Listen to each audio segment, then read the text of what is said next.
Bismillahirrahmanirrahim. Assalamualaikum warahmatullahi wabarakatuh. Anak-anakku kelas 5 dimanapun kalian berada, bertemu lagi ya bersama saya.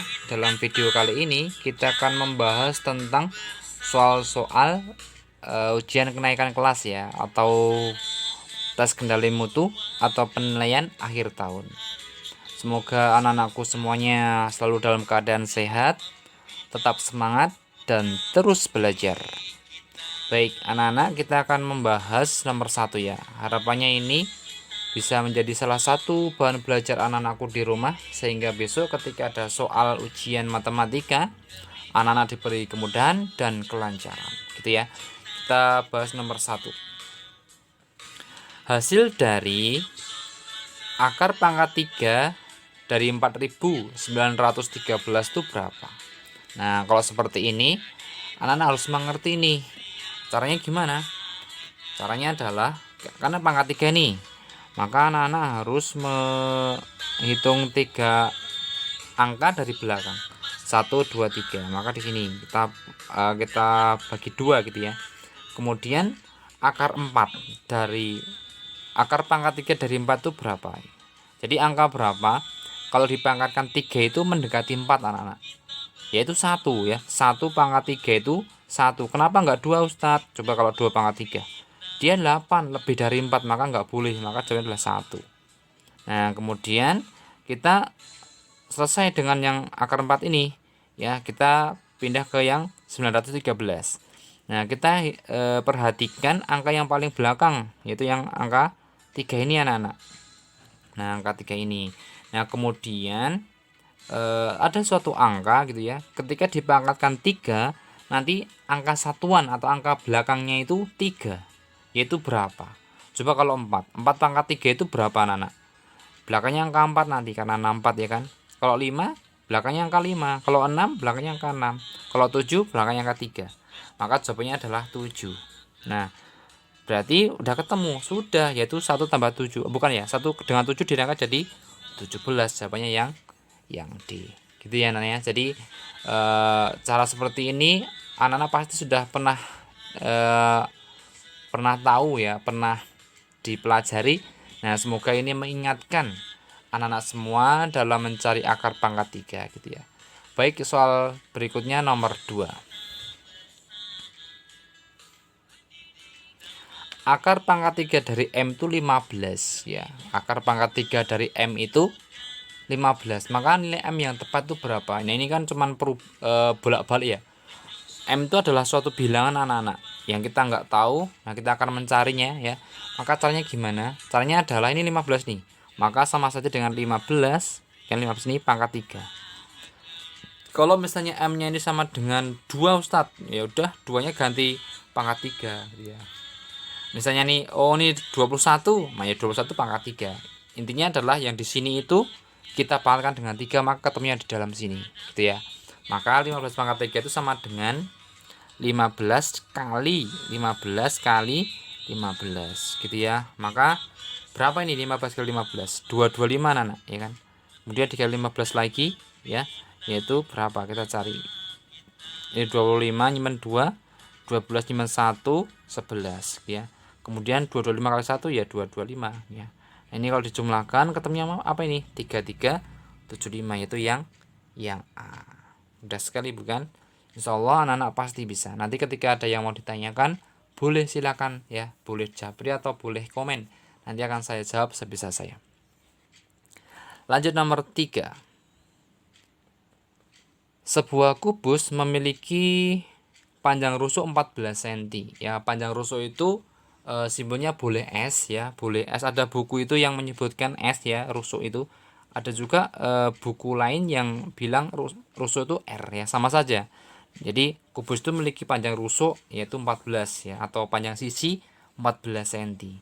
Nah, volume kubus itu berapa? Nah, kita tahu anak-anak, volume kubus itu rumusnya apa? S pangkat 3. Dieling-eling ya, diingat-ingat. Volume kubus itu rumusnya S pangkat 3, atau sisi kali sisi kali sisi. Nah, sisinya berapa ini? 14 ya udah. Ya udah, maka 14 kali 14 kali 14 gitu ya. Maka ketemunya apa ini? Yang belakangnya ini angka 4 ya. Ketika 4 kali 4 kan 16 nih. 16 kali 4 64, maka yang belakangnya ada 4-nya. Maka yang mana tuh? Yang B. 2744. Nah, kalau anak-anak nggak percaya, ini boleh dicoret-coret nih, 14 kali 14, kemudian ketemunya kali 14 lagi, maka nanti jawabannya pasti yang B. Lanjut nomor 4. Volume sebuah kubus adalah 1728 cm kubik. Nah, luas permukaannya kubus itu berapa? Nah, caranya gimana? Kita kan diketahui sebuah volume gitu ya. Volume apa ini? Volume kubus segini. Maka otomatis kita bisa mencari sisinya atau sisi kubus itu berapa. Caranya gimana? Ya ini di akar pangkat 3 anak-anak. Ya, langkah pertama adalah anak-anak itu mencari akar pangkat 3 dari 1728 gitu ya. Maka ketemunya berapa ini sisinya? Yaitu 1, 2 atau 12 gitu ya. Maka jawabannya adalah 12 sisinya itu. Nah, kemudian ditanyakan adalah luas permukaan kubus itu gitu ya. Nah, anak-anak sudah ngerti bahwa luas permukaan kubus itu rumusnya adalah 6 dikali sisi kali sisi gitu ya. Kenapa kali 6? Karena sisi kubus ada 6, maka dia 6 kali sisi kali sisi. Nah, kemudian 6-nya tetap 6, sisinya berapa anak? 12 kan? 12 kali 12. Maka ini sama dengan 6 kali berapa ini? 12 kali 12. 144 kan? Nah, maka anak-anak tinggal mengalihkan nih 144 ya dikali dengan 6. Ya 24 nyimpen 2, 24 tambah 2 26 nyimpen 2 8. Maka jawabannya yang mana? Yang D, 864. Gimana? Mudah bukan? Jadi anak-anak harus mengingat bahwa cara mencari sebuah sisi kubus jika diketahui volumenya itu adalah di akar pangkat 3 seperti ini ya. Maka jawabannya adalah 12. Lanjut nomor 5. Luas permukaan sebuah kubus adalah 486 cm persegi. Kemudian volumenya itu berapa gitu ya. Nah, ini kebalikan dari nomor 4 ya. Kalau nomor 4 tadi kan volume kubus diketahui, kita nyari luas permukaan. Kemudian nomor 5 ini luas permukaan diketahui, kemudian nyari volumenya. Nah, caranya gimana? Mudah sekali. Perhatikan caranya. Anak-anak, luas permukaan kubus tadi rumusnya apa? 6 kali S kuadrat atau sisi kali sisi kan sama dengan berapa ini? 486. Kemudian S kuadratnya berapa? Ya udah tinggal dibagi saja. S kuadratnya itu tinggal dibagi 486 bagi 6 ya kan. 48 bagi 6 berapa anak-anak? 48 bagi 6 yaitu 8 ya kan. 8. Kemudian 6 bagi 6 ya 1. Maka S kuadrat sama dengan 81. Sehingga S-nya itu di akar. Akar 81 itu berapa? Caranya adalah karena dia itu akar doang, tidak ada pangkat 3-nya, maka otomatis dia adalah ada 2 angka kembar. Ada 2 angka kembar. Jika dikalikan itu ya, angka kembar ini sama dengan 81. Ya, maka angka kembarnya berapa? Yaitu ya 9. Nah, sehingga sisinya itu adalah 9 anak-anak. Nah, kemudian kita mencari volume kubus. Volume kubus itu rumusnya adalah S pangkat 3 atau sisi kali sisi kali sisi. Karena sisinya adalah 9, maka 9 kali 9 kali 9. Ketemunya berapa? 720 9, yaitu yang C. Nah, saya ingin menekankan kepada anak-anakku semua, kita harus mengerti volume kubus dan luas permukaan kubus gitu ya. Nanti ketika dua itu dihafal, maka yang berkaitan dengan kubus insya Allah anak-anak pasti bisa. Lanjut nomor 6. Volume balok di samping adalah, nah di sini itu maksudnya adalah kita menghitung rubiknya ya. Kalau kita bermain rubik kan biasanya kan rubik itu disusun nanti akan menjadi sebuah balok seperti ini gitu ya. Nah, kita menghitung per kubusnya ini ya anak. Kan rubik kan bentuknya kubus ya. Karena ini adalah balok maka kita hitung per kubusnya. Nah, ini ada 2 cara. Ya, cara pertama adalah cara zaman dulu atau cara lama, kita hitung satu per satu. Satu gitu ya sampai akhir, itu cara yang lama. Kalau cara baru kita bisa menghitung dengan menggunakan rumus volume ya. Volume apa? Volume balok. Volume balok itu apa rumusnya anak? Panjang kali lebar kali tinggi ya kan. Nah, panjangnya berapa? Dihitung nih. 1 2 3 4 5 6 7 8 ada 8. Lebarnya yang ke sana yang belakang ya. 1 2 3 4 ada 4. tingginya ada berapa ini? 1, 2, ada 2. Ya udah dikalikan. 8 kali 4, 32. 32 kali 2, 64. Jawabnya yang C. Itulah cara yang baru. Anak-anak pasti bisa ya menghitung volume kubus. Ketika tidak ada angkanya, maka yang dihitung adalah ini ya, banyaknya kubus itu. Nah, kalau cara yang lama kan kita harus menghitung satu-satu. Nah, kalau nggak teliti pasti salah. Nah, yang baru adalah kita menghitung dengan rumus gitu ya. Insya Allah anak-anak pasti bisa. Volume balok itu rumusnya pelit ya. P kali L kali T. Nah, ini harus diingat-ingat biar besok ketika ada soal seperti ini, anak-anak pasti bisa. Nomor 7. Volume balok dengan panjang segitu, lebar segini, dan tinggi segitu berapa? Nah, kita menghitung volume nih. Padahal kita sudah tahu tadi ya, volume balok itu rumusnya adalah pelit anak-anak. P kali L kali T. Panjangnya berapa nih? 15, lebarnya 8, tingginya 12. Nah, kita dikalikan saja. 15 kali 8 itu berapa? 120 ya kan? Nah, 120 kali 12. Nah, karena perkalian maka tinggal dikali saja anak-anak. 12 kali 12 itu berapa sih? 144 tambahin 0, ya udah jawabannya yang D. Nah, anak-anak kalau nggak percaya bisa mencoret nih 120 dikali 12 gitu ya. Nanti ketemunya adalah yang D. Nah, besok anak-anak harus teliti karena besok tidak boleh bawa kalkulator. Nah, maka anak-anak harus bisa mencoret. Lanjut nomor 8. Luas alas sebuah balok adalah 72 cm dan volumenya 1286 cm kubik. Maka tinggi balok itu adalah, nah, di sini ada volume dan luas alas. Kita tahu ya luas alas, volume balok, volume balok itu rumusnya adalah luas alas kali tinggi kan. Nah, anak-anak ini kan sudah diketahui volumenya 1296. Luas alasnya 72, maka tingginya berapa? Ya sudah dibagi saja ya, maka 1296 dibagi dengan 72 gitu ya. Ketemunya berapa? 129 bagi 72 berapa anak? 1 ya kan? Maka 1 kali 72 adalah 72, dikurangi nih. Ini 7, ini berapa nih? 12 kurangi 7 itu adalah 5 ya kan. 57 bagi 72 nggak bisa, maka 576. Nah, maka 576 bagi 72 yaitu adalah 8. Maka ini ketemunya adalah 18, yaitu yang D. Gitu ya anak-anak ya. Jadi anak-anak harus mengerti cara mencari volume balok luas alas kali tinggi ya. Itu sama saja dengan P kali L kali T kayak gitu. Lanjut nomor 9. Luas permukaan gambar di samping itu berapa? Nah, ini luas permukaan nih anak-anak.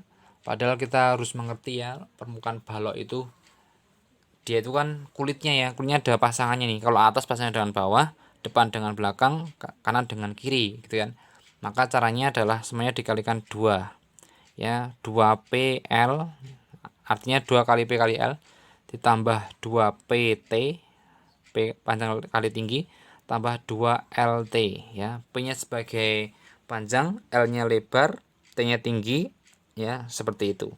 Nah, kita tinggal masukkan seperti ini. Nah, rumusnya harus diingat nih. 2PL, 2PT kali 2LT.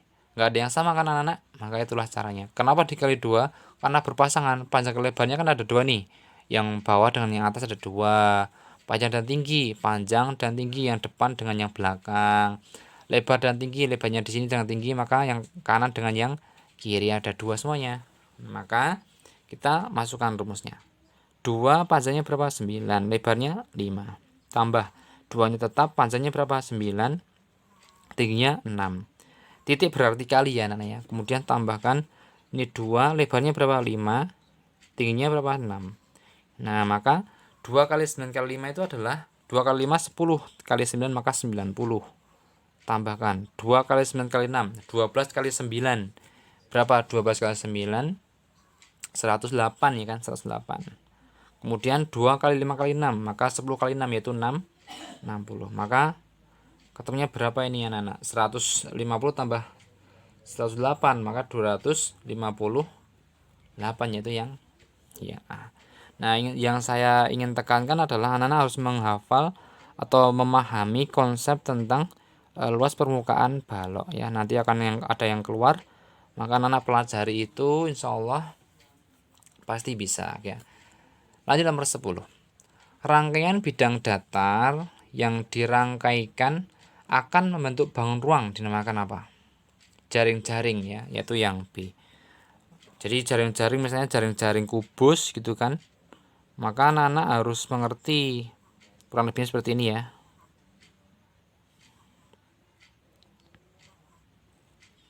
Nah, ini kan kalau dirangkai nanti akan membentuk bangun ruang, ya kan?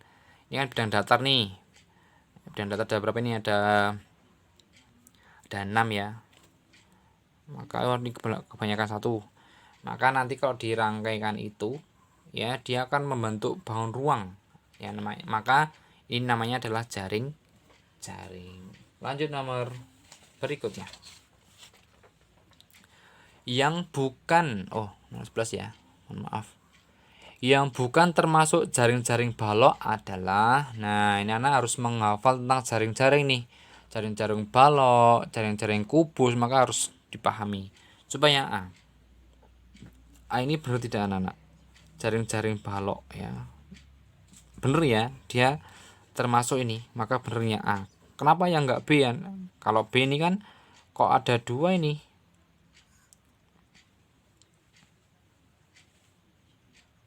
Oh, ini pertanyaan adalah yang bukan ya, maka ini B ini juga termasuk iya. Kalau yang C iya juga. Kalau yang D ini kubus nih, bukan balok, maka jawabannya adalah yang D.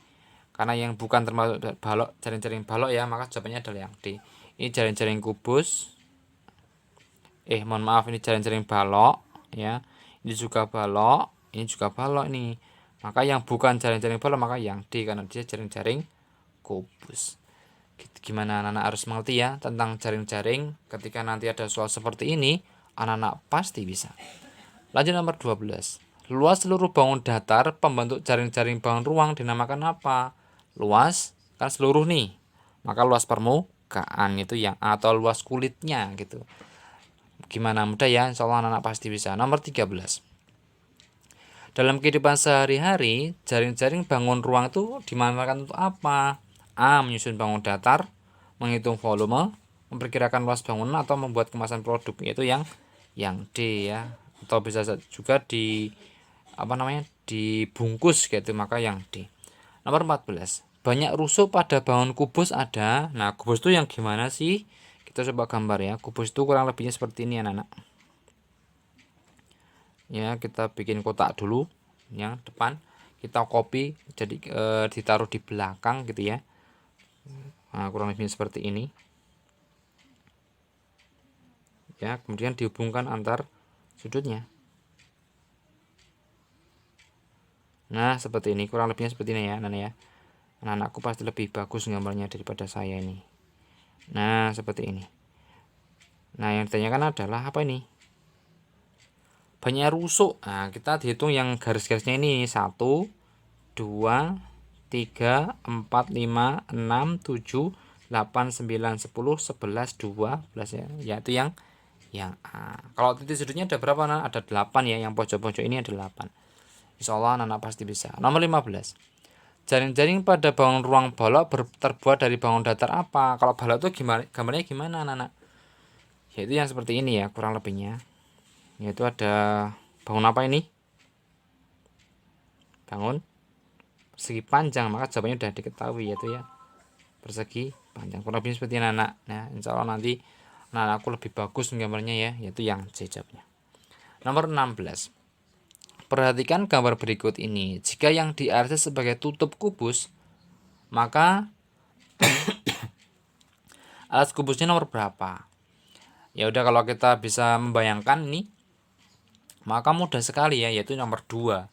Kenapa ini nomor 2? Karena ini tuh akan berhadapan dengan 2 ya. Maka ya kalau yang berhadapan itulah jawabannya, yaitu yang nomor C, nomor 2. Lanjut nomor 17. Jumlah sisi pada bangun balok adalah, nah kalau sisinya tadi yang balok sama dengan yang kubus ya.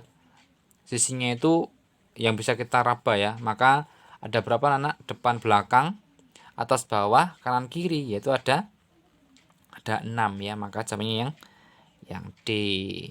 Nomor 18.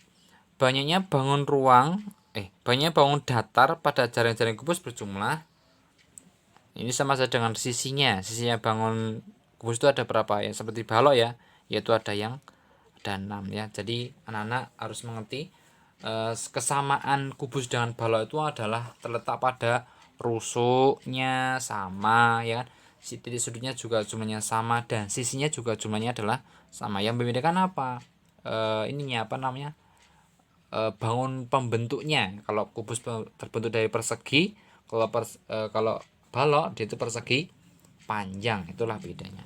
Lanjut nomor 19.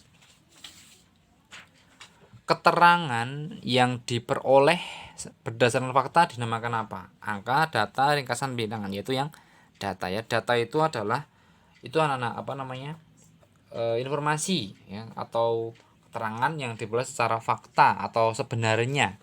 Maka lawan katanya data yaitu hoax ya, yaitu yang tidak asli atau palsu gitu. Nomor 20. Pengumpulan data dapat dilakukan secara, ada dua ya, langsung dan tidak langsung, yaitu yang C. Mudah sekali nih kalau pengumpulan data. 21. Mahmud melakukan tanya jawab dengan seseorang untuk dimintai keterangan akan suatu hal. Teknik pengumpulan data yang dilakukan Mahmud dinamakan tanya jawab nih, kata kuncinya adalah tanya jawab. Maka jawabannya adalah yang wawancara gitu ya. Itu jawabannya yang D, wawancara. Nomor 22. Salah satu cara mengumpulkan data secara tidak langsung. Kalau pencatatan langsung sudah langsung nih, wawancara apalagi ya. Penelitian, iya ya, langsung juga ya.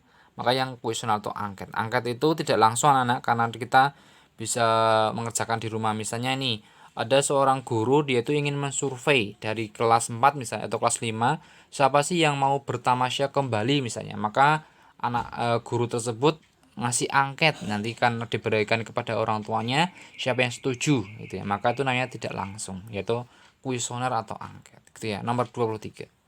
Perhatikan tabel berikut ini. Nah, selisih hewan terbanyak dengan hewan paling sedikit pada tabel di atas adalah, terbanyak itu yang mana? Yang 90 ya kan, yang merpati. Yang paling sedikit adalah kuda, yaitu 15 doang. Maka di selisih itu dikurangi, yang banyak kurangnya sedikit, yang banyak 90, sedikitnya 15, dikurangi saja anak-anak. Ini 5, ini tuh 7. Jawabannya yang D, 75 ekor gitu ya. Nomor 24. Perhatikan tabel berat badan berikut ini ya. Ini ada berapa orang nih ya. Banyak siswa yang berat badannya kurang dari 36 kilo. 36 kilo mana sih? Ini ada 6. Padahal yang dengan adalah yang kurang dari 36, maka yang di sini nih. Ini jumlahkan semua nih, ya kan? Ini kan 36 di sini nih, maka yang kurang itu kan 35, 34 dan 33. 5 tambah 2 tambah 4 yaitu 11, itu delta. Gimana? Mudah bukan? Insya Allah anak-anak pasti bisa ya. Pengolahan data ini insya Allah mudah.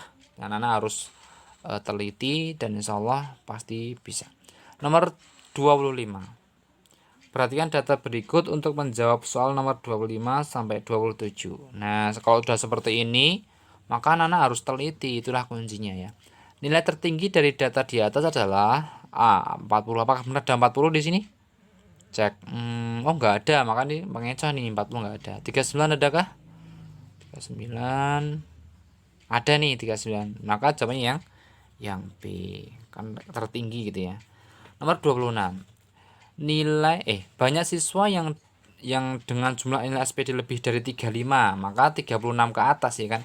Karena tertinggi 39, maka 36 ya, 36, terus 37, 38 dan 39, maka dijumlah. 36-nya ada berapa ini? 1 2 3 4, 36-nya ada 4 ya kan. 37-nya ada berapa ini? 1 2 3 4 5, ada 5. 38-nya ada 1 ya, 1 doang. 39-nya ada 1 juga. Maka 4 tambah 5 tambah 1 tambah 1 yaitu 11, itu yang delta. Mudah sekali ya anak-anak ya. Kuncinya apa tadi? Harus teliti. Nomor 27. Banyak siswa dengan jumlah nilai SPD terendah. Ya, maka kita harus menghitung atau melihat lagi data ini. Terendah itu berapa yang terendahnya? Apakah 33? Oh iya, nggak ada yang 32 kan, maka yang 33 itu ada berapa? Kita hitung 1, ya kan? 2. Oh, cuman 2, yaitu yang sebenarnya yang B. Kenapa nggak 32? Karena nggak ada, maka yang terendah itu nilainya adalah 33 gitu ya. Lanjut nomor 28. Perhatikan data berikut untuk menjawab soal nomor 28 sampai 30. Nah, ini ya. Karena disuruh perhatikan, maka harus perhatikan dengan teliti. Jumlah panen, ya panen apa ini? Mangga paling sedikit pada tahun berapa? Yang paling sedikit itu yang mana? Yang jumlahnya sedikit banget nih anak-anak. Yaitu ini, yang 2000 ini. Maka yang tahun berapa nih? 2019. Mudah sekali, yaitu yang C. Kemudian nomor 29. Selisih panen pada tahun 2017 dan 2020.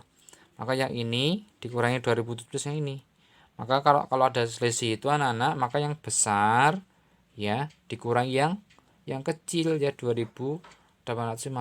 Nah, dikurangi saja ini 0412, maka yang 2140 yaitu yang B. Nomor 30. Jumlah panen mangga Pak Adi dalam 4 tahun ada berapa? Nah, karena ada 4 tahun nih, maka anak-anak harus menjumlahkan semuanya ya. Harus menjumlahkan semuanya biar nanti ketemunya benar. Maka langkah pertama adalah anak-anak harus teliti gitu ya. Nah, caranya gimana? Harus dua-dua boleh atau langsung saja juga apa-apa. Ada banyak cara dalam menjumlahkan. Sesuka anak-anak ya, intinya apa? Harus teliti ya. Coba kita dua-dua saja ini. 0 tambah 0, 0. 5 tambah 1, 6. 8 tambah 1, 9. 2 tambah 3, 5. Oh, 5960. Kemudian tambahkan yang di bawahnya ini. 0 tambah 0, 0. 5 tambah 9, 14. Nyimpen 1. 1 tambah 9, 10 tambah 1, 11. Nyimpen 1. 2 tambah 1, 3 tambah 4, 7. Maka ini dijumlahkan saja anak-anak. 0, 0 ya, kemudian 11, kemudian 13. Maka jawabannya yang mana nih? Yang A. Gimana anak-anak? Mudah bukan? Jadi intinya adalah besok itu soalnya apapun yang keluar insya Allah bisa dipelajari. Anak-anak harus teliti ya, teruslah belajar, karena akhirnya belajar itu tidak ada ruginya anak-anak. Insya Allah malah menambah kita semakin pandai, semakin cerdas, dan tentunya semakin berprestasi gitu ya. Semoga ini bermanfaat, bisa sebagai satu atau salah satu bahan belajar anak-anakku di rumah dalam menghadapi ujian matematika besok ya. Ini adalah salah satu contoh soal saja anak-anak ya. Kalaupun nanti ada yang keluar ya syukur, kalau tidak ya minimal anak mengetahui konsepnya atau cara mengerjakannya. Itu ya anak-anakku ya. Semoga esok diberi kemudahan dan kelancaran, dan tentunya hasil yang memuaskan. Saya mohon maaf jika ada khilaf dan kesalahan. Kita akhiri. Assalamualaikum warahmatullahi wabarakatuh.